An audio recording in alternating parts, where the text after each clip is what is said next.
Weekend వచ్చిందంటే చాలు మనకైతే ఎక్కడలేని క్రేవింగ్స్ అయితే వచ్చేస్తాయి కదా. వీకంతా ఏదో తిన్నామా లేదా అన్నట్టు లైట్‌గా అయితే తినేస్తూ ఉంటాము. ఇక సండే వచ్చిందంటే చాలు బజ్జీలు, పూరీలు అంటూ పెద్ద లిస్టే వేస్తాము. బట్ మనం లేచేది మాత్రం చాలా లేట్‌గా లేస్తాం. బ్రేక్‌ఫాస్ట్ అయితే ఫాస్ట్‌గా కంప్లీట్ అయిపోవాలి. అలాంటి సిట్యుయేషన్‌లో కూడా నేనైతే వితిన్ 15 మినిట్స్‌లో పూరీ రెడీ చేస్తానంటే నమ్ముతారా? యెస్. యూజువల్లీ డోని నీట్ చేయడానికి మినిమం 15 మినిట్స్ అయితే పడుతుంది. సో అలాంటి టైంలో నేనైతే నా దగ్గర ఇలా డో మేకర్ అయితే ఉంది. ఇది యూజ్ చేసామంటే మనకైతే వితిన్ 2 మినిట్స్‌లో డో అయితే రెడీ అయిపోతుంది. ఇది లేని వాళ్ళు డైరెక్ట్ మిక్సీ జార్ కూడా యూస్ చేసుకోవచ్చు. ఇలా మిక్సీ జార్ లో వేస్ట్ చేసామంటే చాలా ఫాస్ట్ గా అలానే సాఫ్ట్ గా కూడా వచ్చేస్తుంది. ఇంకా మనం అయితే దానికి రెస్ట్ ఇవ్వాల్సిన పని కూడా లేదు.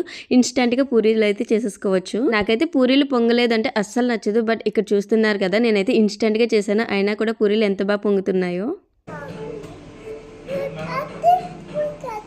ఏం కావాలి?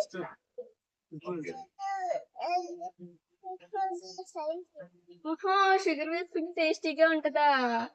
అవి చెప్పారు. నచ్చిందా నీకు? పూరి బాగుందా?